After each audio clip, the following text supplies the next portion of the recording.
Masalah barang nggak selesai bukan urusan kita, Kak. Iya, kenapa lu ngomong tugas lu ini pulanan seller, goblok. Tugas lu ini pulangin sono orang. Oh begitu. Prosedur COD itu gimana? Sebelum dibuka, Kasih kembali, tidak usah banyak bicara. sebelum dibuka, Kasih kembali, tidak usah banyak bicara. sebelum dibuka, Kasih kembali, tidak usah banyak Kalau bicara. misalnya yang boleh bongkar itu harus berak bayar.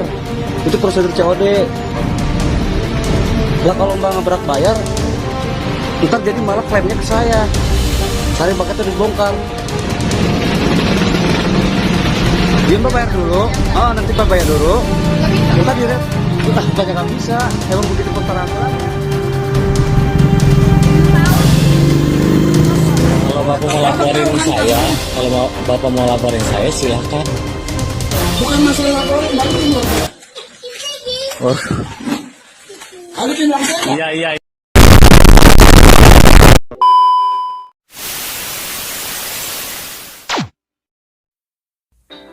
Seperti yang sudah kita saksikan pada cuplikan video di awal, kita bisa mengambil kesimpulan bahwa masih banyak masyarakat yang belum memahami dari sistem COD atau Cash on Delivery, yang merupakan suatu fitur pilihan dalam pembayaran ketika bertransaksi di e-commerce atau toko online. Fenomena di atas akhir-akhir ini menjadi pemberitaan hangat di berbagai platform media sosial, yakni fenomena di mana pembeli yang menggunakan jasa COD ketika berbelanja di toko online mengembalikan barang ke kurir karena barang yang datang tidak sesuai dengan ekspektasi mereka di awal pembelian. Dan bahkan makian, hinaan, sampai pengancaman menggunakan senjata tajam dilontarkan kepada kurir. Oleh karena itu, pada kesempatan kali ini saya akan mencoba membahas topik tersebut, mulai dari sejarah e-commerce di Indonesia, pengertian dan serba-serbi COD, dan tips membeli barang di e-commerce. Pada pembahasan yang pertama, yakni sejarah dari awal mula berkembangnya e-commerce di Indonesia dan faktor-faktor yang mempengaruhinya. Dilansir dari berbagai sumber, awal mula toko online di Indonesia dimulai pada tahun 1994 saat Indosat menjadi internet service provider pertama di Indonesia, sekaligus memberikan koneksi internet bagi seluruh masyarakat. Koneksi internet itu bisa dimanfaatkan sebagai jalan bagi kebanyakan orang untuk berjualan. Cikal bakal toko online baru muncul pada tahun 1999 saat Andre Darwis mendirikan sebuah forum bernama Kaskus yang juga menjadi forum jual beli. Selanjutnya, Bineka.com berdiri dan menjadi tempat jual beli pula di Indonesia. Hingga kini sudah tidak terhitung ada berapa banyak e-commerce atau layanan uang elektronik yang bermunculan di Indonesia. Pertumbuhan akan diprediksi terus bertumbuh hingga angka yang sangat tinggi, sehingga diharapkan dapat mendukung bertumbuhnya sistem ekonomi digital di Indonesia. Pertumbuhan e-commerce di Indonesia yang bisa dibilang begitu pesat, tentu didukung oleh beberapa faktor. Seperti apa yang dilansir oleh wartaekonomi.co.id, pertumbuhan pesat ini diperkirakan terjadi karena 5 faktor utama, antara lain, yang pertama, pasar yang berorientasi mobile. Berkat ketersediaan smartphone dengan harga relatif terjangkau, warga Indonesia yang memiliki smartphone saat ini mencapai 40% dari total populasi atau sekitar 106 juta orang. Harga paket data seluler yang relatif murah dibanding negara Asia Tenggara yang lain turut memudahkan konsumen berbelanja dengan perangkat mobile. Yang kedua, konsumen muda dan melek digital. Sekitar 80 juta orang atau sepertiga populasi Indonesia berusia antara 16 sampai 35 tahun. Dan sekitar 100 juta orang kini terdaftar di bank. Kedua demografi ini tampak semakin terbiasa menggunakan platform online dan bertransaksi digital. Menurut McKinsey, konsumen saat ini rata-rata 2,6 kali lebih sering bertransaksi lewat aplikasi mobile dibanding pada tahun 2014. Yang ketiga, peningkatan partisipasi UMKM. Total bisnis online di Indonesia telah meningkat hingga sekitar 4,5 juta pada 2017 Dari jumlah tersebut, sekitar 99% adalah pengusaha mikro dengan pendapatan kurang dari 300 juta rupiah tiap tahunnya, dan 50% adalah bisnis online tanpa toko fisik. Pengguna platform online yang meningkat oleh konsumen serta hadirnya startup pendukung seperti Circlo dan e-commerce turut membangun lingkungan yang akomodatif bagi UMKM untuk merancang toko online, mengurus transaksi, dan memasarkan produk. Yang keempat, bertumbuhnya investasi. Dari tahun 2015 hingga tahun 2017, Indonesia mendapatkan 5 miliar US dollar atau bila dirupiahkan senilai 69 triliun rupiah atau 38% investasi untuk perusahaan ekonomi digital di Asia Tenggara.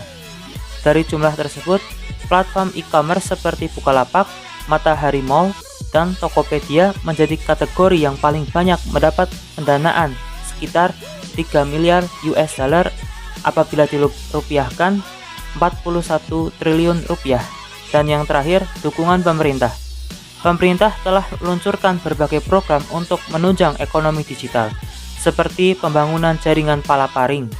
Sejumlah faktor pendukung lain meliputi keterbukaan relatif pemerintah terhadap investasi asing, peluncuran Perpres mengenai roadmap e-commerce pada tahun 2017, serta hadirnya inkubator buatan instansi negara seperti IDX Incubator dari BIA.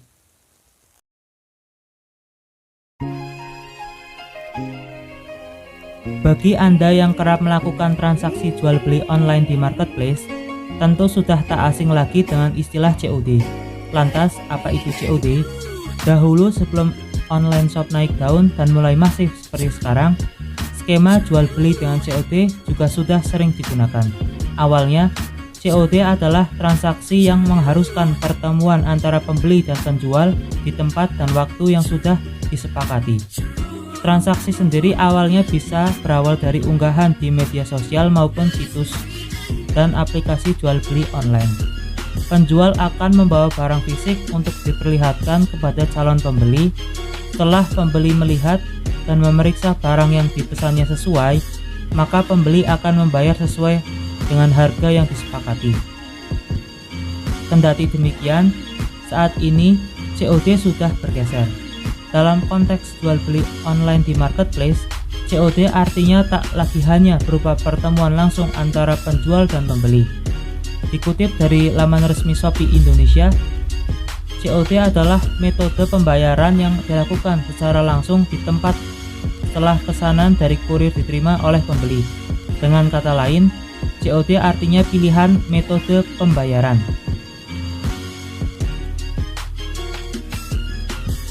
Memang tak semua marketplace menyediakan layanan COD. Begitupun tak semua jasa kurir ekspedisi mendukung layanan COD untuk memfasilitasi transaksi antara penjual dan pembeli. Dalam konteks marketplace, COD juga biasanya hanya tersedia di beberapa wilayah pengiriman tertentu. Artinya, tak semua daerah di Indonesia bisa dijangkau COD.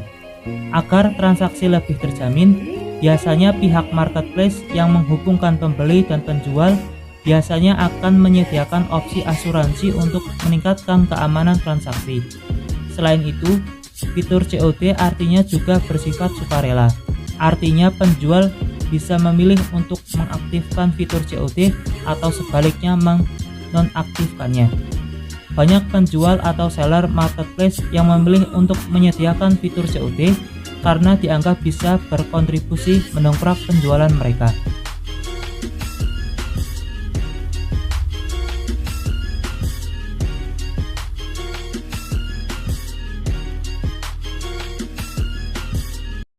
Tibalah kita pada pembahasan yang terakhir.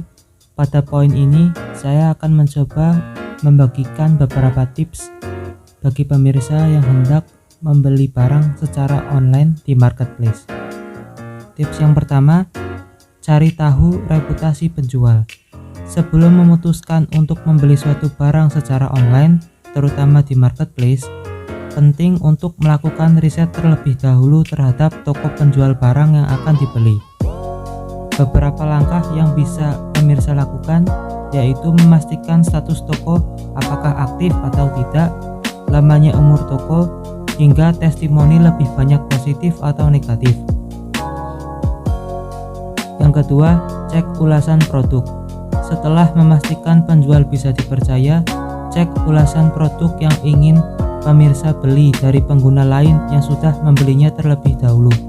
Simak ulasannya satu persatu hingga foto yang disematkan guna membuat pemirsa semakin yakin terhadap produk yang akan dibeli. Yang ketiga, apakah harganya itu masuk akal? Jangan tergiur oleh harga yang murah, karena hal ini bisa saja membuat pemirsa terjebak. Bandingkan harga produk yang sama dengan beberapa toko sekaligus. Apakah harganya masuk akal?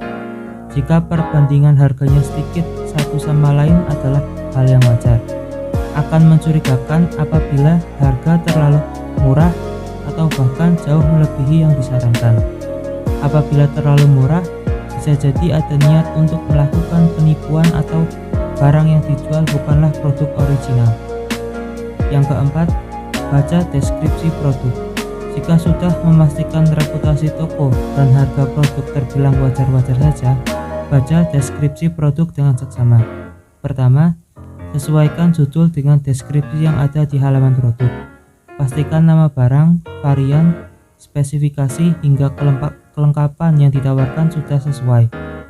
Jika informasi kurang lengkap, kamu bisa menanyakannya langsung ke penjual melalui fitur pesan.